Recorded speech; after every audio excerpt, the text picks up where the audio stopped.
This video will cover Reverse Osmosis 101 basics on properly designing and setting up a PurClean RO system. Water connections, electrical connections, and the basic setup will be presented to allow you to better understand the operation of a PurClean RO system. It is highly recommended to perform a comprehensive water analysis prior to installing an RO system. Hard water, high TDS, iron, orthophosphate, chlorine, and possibly other contaminants can impact the production quality and performance of the RO system.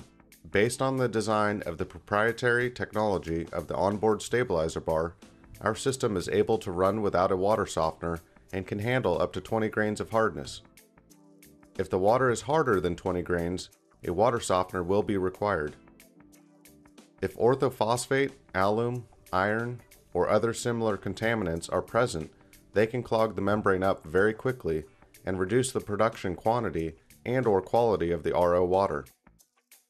These issues can be addressed by using an anti-scalant kit or other similar methods. The RO system's carbon tank is sized to handle 1 part per million of chlorine in the fresh water and should be serviced in an ongoing maintenance program. If your site has more than 1 part per million, a larger carbon tank will need to be added to prevent damage to the RO membranes. If you have more questions about water quality, please contact New Wave Industries for further support. PurClean manufactures a wide variety of RO systems. All of our systems are based on gallons produced in a day, or GPD. 1,000 through 4,500 gallon per day systems can be wall or stand mounted, while the bigger RO systems, 6,000 and up, are stand mounted only. Looking at the chart, there are many different variations of space required depending on the size of the RO unit. A 3,000 gallon per day wall mount system requires about 79 inches high by 50 inches wide by 11 inches deep, compared to the 8,000 stand mount, which requires about 96 inches high, 36 inches wide, and 24 inches deep. Please ensure that you leave enough room around the equipment to allow technicians clearance to service the machine. All RO systems require a minimum amount of fresh water to be supplied to the machine. Using this chart, you can see that 1,000 through 4,500 gallon per day systems require a 1-inch line with 30 psi and 20 gallons per minute.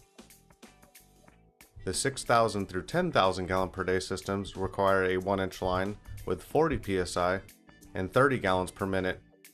For the 15,000 and 20,000 gallon per day systems, a 1.5-inch line with 40 psi and 40 gallons per minute is the minimum requirement. For larger RO systems, please consult with New Wave Industries for proper sizing and requirements. First, a freshwater line is hooked up to the inlet side of the carbon tank. Out of the carbon tank, we feed the inlet solenoid. From there, we bring a hose to the inlet side of the pre-filter.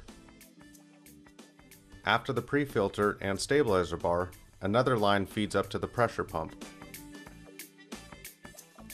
A line from the reject solenoid should be plumbed to either your sewer connection, a reject recapture tank, or if you have them, your reclaimed storage tanks. A hose from the carbon tank reject port should be plumbed to a sewer connection. An overflow on the RO storage tank is recommended. This should be placed higher than the float in the tank, so the RO system shuts off when the tank is full. One last connection would be the product water hose that is connected to your spot-free storage tank. For stand-mounted systems, the city water, reject water, product water, and carbon tank reject hoses are the only connections needed. There are a few options or choices you have when deciding what power you will use for the RO system. For 1,000 through 10,000 gallon per day systems, the power required can either be single-phase 220 volt or 3-phase power, either 230 volt or 460. For 15,000 gallon per day and larger systems, There is no single-phase power option and are only powered with three-phase power, either 230 volt or 460. Other power requirements can be met for international locations such as 380 volt 50 Hz or 575 volt 60 Hz. The RO system is pre-wired and is pretty close to a plug-and-play design. All of the systems should have a dedicated circuit or breaker to supply power to the RO system. If the system is powered with single-phase 220 volt, the system is supplied with a locking receptacle plug. If the system is powered with three-phase power, the system is to be hardwired. A high-level float will also need to be installed on the storage tank. The float simply plugs into the bottom of the RO control box.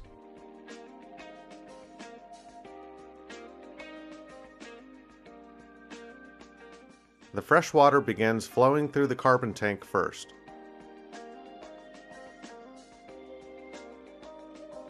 The water flows into the carbon tank head and through the carbon media to the bottom of the tank. The carbon media extracts chlorine, which would damage the RO membrane. Once the chlorine is removed, the water flows back up through a stem in the middle of the carbon tank and out of the head. From there, we feed over to the inlet solenoid and into the pre-filter housing. The pre-filter housing contains a standard 5-micron cartridge filter. This will remove any particulates larger than 5 microns, which will help prevent the RO membrane from clogging instantly.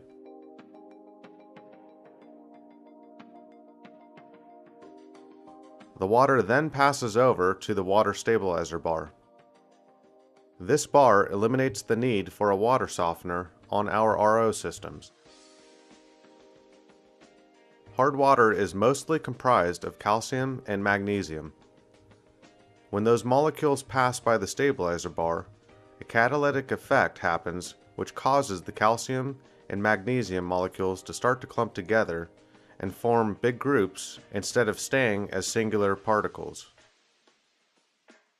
With this process, the water is able to travel through the membrane, and the big groups of calcium and magnesium are too large to stick to the membrane, which are passed as reject water.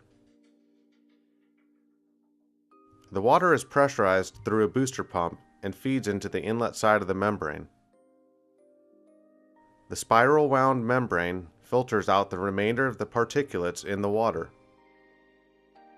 The permeate, or spot-free, is allowed to pass through the very small holes and wrap sections, which only allow water molecules through. The particulates, or dirty water, is passed through the membrane around the sides as concentrate. This water returns to the reject solenoid, which is dispersed into two directions. Some of the reject water passes through the recirculation valve back into the inlet solenoid and is tried again for product water. The remainder flows through the reject flow control valve to regulate how much water the system is rejecting. Eventually, that water either goes to a sewer connection, reject recapture tank, or reclaim tanks. The permeate or spot-free water leaves through the center of the membrane to the product flow meter and finally into the spot-free storage tank.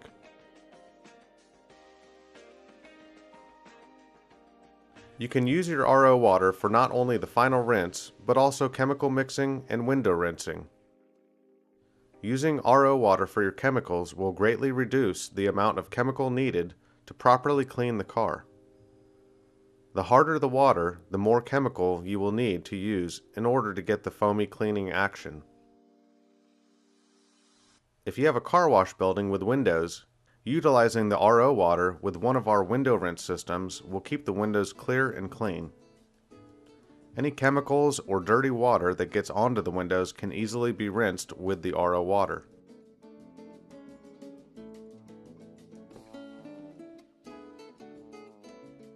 If you do not have a reclaim system on site, you can always recapture the reject water and reuse it in the wash. You will need an additional tank that is at least the same size as the RO product water tank or bigger. An additional pump will also be needed to deliver the RO reject water out to the wash. Using the reject water for a hard water rinse before you apply your final rinses and waxes is an excellent choice. You can also use the water for any applications you would use reclaim water on, such as undercarriages, wraps, mitters, and high pressure blasting.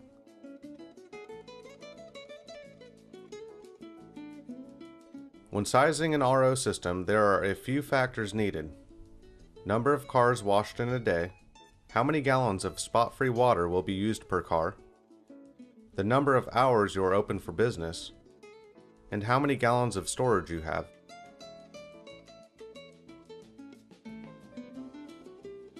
Simply multiply the cars per day and gallons of spot-free water used per car. Then subtract that from the storage gallons times 0.8.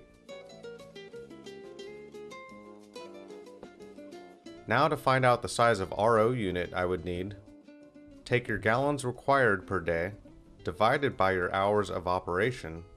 This gives you A.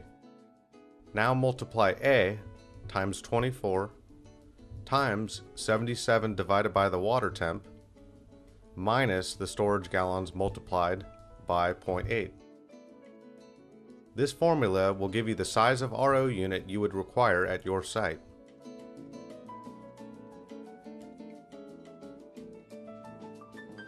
All RO systems have specific settings for each size of unit. More importantly, the reject flow rate. When adjusting your RO system, refer to this chart to adjust the correct settings to the size of unit you have. More explanation of setting your RO can be seen on our other videos. Once a month, the pre-filter will need to be changed. Also, the stabilizer bar will need to be cleaned with a wire brush or preferably with muriatic acid. Checking your TDS levels and operations are a good idea for a daily to weekly schedule. And don't forget that once a year, your carbon media will need to be changed to prevent damage to the RO membranes.